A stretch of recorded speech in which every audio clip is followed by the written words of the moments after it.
कि बच्चे की रिस्पेक्ट कीजिए, बच्चे की ना रिस्पेक्ट कीजिए। आप अपने बच्चे को क्या बनाना चाहती हैं? बेटे को कुछ ज़हन में चले, एक ख्याल होगा, आप क्या बनाना चाहती हैं? जो आप अपने बेटे, फर्ज करें आप चाहती हैं कि आपका बेटा जो है वो जज बने हाई कोर्ट का, और उसकी उम्र है 3 साल,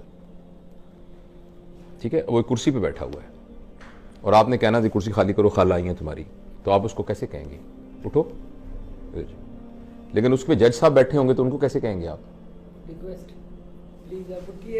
प्लीज आप, जहमत तो होगी आपको, बुरा ना मनाइए, ये मेरी छोटी बहन आई हुई है, तो आप अगर वहां तशरीफ रख लें तो मैं आपका बड़ा शुक्रगुजार होंगे। तो मी लॉर्ड, जो आप उसको बनाना चाहते हैं ना, उसके लिए उसको तैयार करने का मतलब यह है कि उसकी वैसी इज्जत करें जो आप उसको बनाना चाहते हैं। आप उसको हाफिज़े कुरान बनाना चाहती हैं, और उसको कहते हैं उठो, तुमने खाना क्यों नहीं खाया, कपड़े देखे तुम्हारे कितने गंदे हो गए, चलो जो, उसकी वैसे इज्जत कीजिए जैसे हाफिज़े कुरान की इज्जत करनी है। आपने जो उसको बनाना है उसकी वैसे इज्जत करनी शुरू कर दीजिए। और प्लीज आप याद रखिए, किसी फेलियर की वजह से अपने बच्चे की इंसल्ट ना कीजिए। बच्चे के लिए सबसे बुरी बात है इंसल्ट। जब पेरेंट्स को गुस्सा आता है ना, अपना इलाज कराइए गुस्से वाली वर्कशॉप्स अटेंड कीजिए, इसलिए कि वो एक इंडिविजुअल है। आप जरा मेरी इंसल्ट करके दिखाइए मुझे इस वक्त, आप नहीं कर सकेंगी। मैं जुर्रत नहीं कर सकता आपकी इंसल्ट करूं। मैं जरा सा आपसे बदतमीजी से बोलूं, आप उठ के खड़ी हैं, क्या मतलब भाई? आप उठ के मोबाइल फेंक के आप उठ के चलने जाना शुरू कर देंगे। आपके बच्चे के अंदर भी वही जज्बात हैं, मगर इत्तफाक से वो आपसे कमजोर है। जब आपने बच्चे को थप्पड़ मारा है ना किसी बात पर, वो बच्चा आपको थप्पड़ मार नहीं सकता, मगर आप यकीन कीजिए वो थप्पड़ आपने बैंक में जमा करा दिया है। लेकिन सर, हमने तो ये सुना है ना कि अगर जैसे उस्ताद डांटता है या जो पेरेंट्स होते हैं वो डांट रहे हैं, या तो वो आपकी बेहतरी के लिए आपके सामने आपको डांट रहे हैं, आपके पीठ पीछे आपको बुरा, लेकिन इससे बेहतरी नहीं हो रही। इसको साइंटिफिक स्टडीज ने बताया है कि इससे बेहतरी नहीं हो रही है। अगर ऐसी होती तो डांटने से बेहतरियां हो जाती।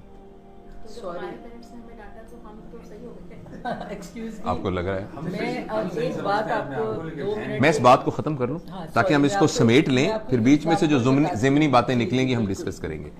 देखिए, जब आपने बच्चे को थप्पड़ मारा है ना, या कहा है तुम नालायक इंसान हो, और अगर तो वो 7 साल से कम उम्र का है ना, फिर तो इससे बेहतर था कि आप उस बच्चे को कत्ल कर देते।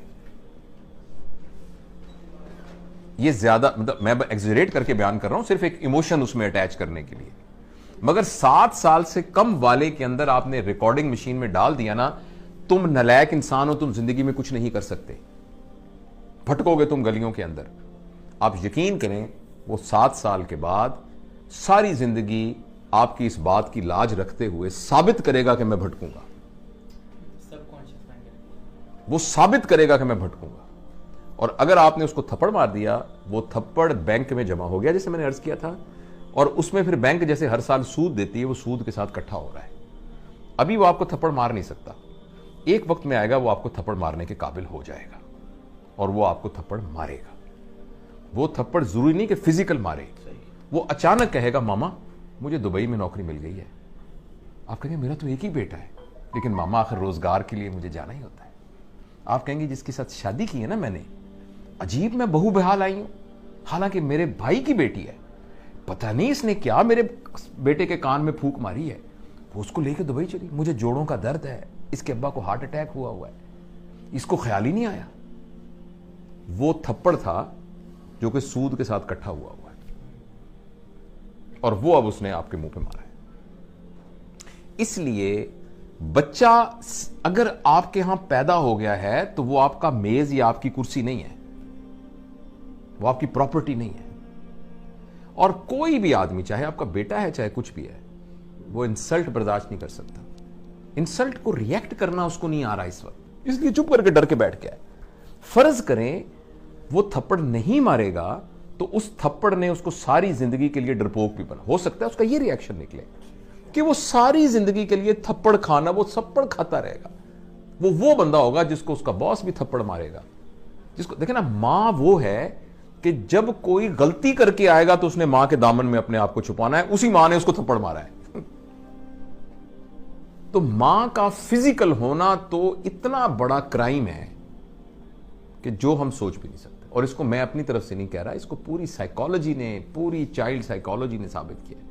अगर आपने बच्चे की बेइज्जती कर दी ना, किसी बात के ऊपर बेइज्जती कर दी, ये बेइज्जती अगर वो आपके खिलाफ नहीं इस्तेमाल करेगा तो वो पूरी दुनिया को इजाजत दे देगा अपने खिलाफ करने की।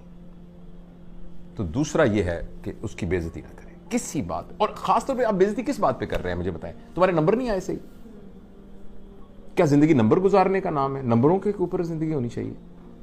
मेरे पास मेडिकल कॉलेज में स्टूडेंट्स आते हैं 1200। मैं पब्लिक मेडिकल कॉलेज का हूं जिसमें मुफ्त, तकरीबन मुफ्त पढ़ाई होती है। तो 80,000 बंदों में से चुन के आते हैं बंदे 3,500, जिसमें से 300 मेरे पास आते हैं। आपके ख्याल में वो क्या बच्चे होते होंगे जो 1200 नंबर लेके आते हैं? और वो पहला इम्तिहान जब होता है ना, हाय अल्लाह हमारा इम्तिहान हो रहा है, हमारी स्टेज हो रही है, कहीं मैं फेल ना हो जाऊं। क्या ये वो बच्चा था 1200 नंबर लेने वाला? नंबरों ने क्या कर दिया उसको? आप सिर्फ इसलिए अपने बच्चे को इज्जत करेंगी या करेंगे कि उसके नंबर आते हैं। और जिंदगी गुजार में नंबर होने की क्या अहमियत है? इतनी सी अहमियत है। तो बेसिकली नंबर लेके हम अपनी ईगो को सेटिस्फाई कर रहे हैं और बच्चे को तबाह कर रहे हैं। वो नंबर ले ले, बड़ी अच्छी बात है, मैं ये नहीं कह रहा कि नहीं नंबर लेने चाहिए, मगर ये नहीं है कि उसकी बेइज्जती करें आप।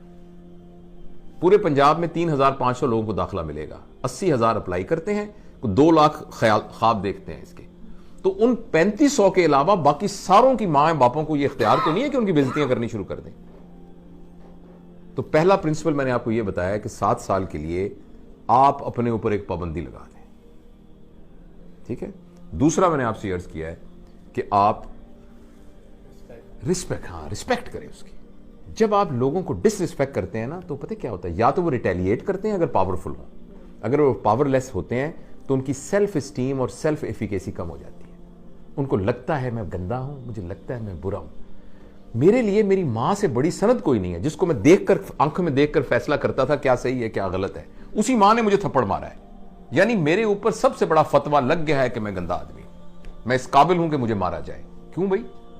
जो मेरे लिए दुनिया की सबसे बड़ी मुकद्दस हस्ती थी, उसने यह फतवा दिया है कि तुम थप्पड़ मारने के काबिल हो। इसका यह मतलब है। तो अब अच्छा, ये तो कहा ना आपने बच्चे, आपने बीच में आपके सवाल का जवाब दे दो कि जो अब तो ये वक्त गुजर गया, आप क्या करें? अब ये करें कि बच्चे को बुलाएं और बुला के कहें, बेटा अब तक की जिंदगी में तुम्हारी तरबियत के सिलसिले में अगर मुझसे कोई गलती हो गई है तो मुझे माफ कर दो। वो कहेगा मामा आप क्या कर रही हैं, क्योंकि वो सब कुछ उसके सबकॉन्शियस में। उसका नहीं बेटा, मेरा ये फर्ज है कि मैं तुमसे कहूं, मैंने कोशिश नहीं की, मैंने जान के कुछ नहीं किया, मैं तुमसे बहुत प्यार करती हूं, तुम मेरे दिल के टुकड़े हो, लेकिन फिर भी मैं समझती हूं कि तुम्हारे कॉन्शियस में, सब कॉन्शियस में किसी जगह कर तुम्हें ख्याल हो कि मां ने मुझे, मैं बेटा माफी मांगती हूं, प्लीज मुझे माफ कर दो, और मैं तुम पर इतबार करती हूं, मैं तुमसे बहुत मोहब्बत करती हूं, और आइंदा तुम्हें मैं बिल्कुल नहीं कहूंगी, लेकिन तुम सिर्फ एक वादा करो, जो तुम्हारे दिल में हो मुझे बता दिया करो, लेकिन मैं तुमसे वादा करता या करती हूं कि मैं तुम्हें आइंदा इंसल्ट नहीं करूंगा। हाँ, मुझे कुछ अच्छा ना लगा, मैं तुम्हारे साथ शेयर करूंगी, मैं तुम्हारे साथ आर्गू करूंगी, मैं तुम्हें समझाने, लेकिन मैं तुम्हारी बेइज्जती नहीं करूंगी आइंदा, प्लीज। ये तो ये इसका हल है जो बड़े हो गए उनके साथ।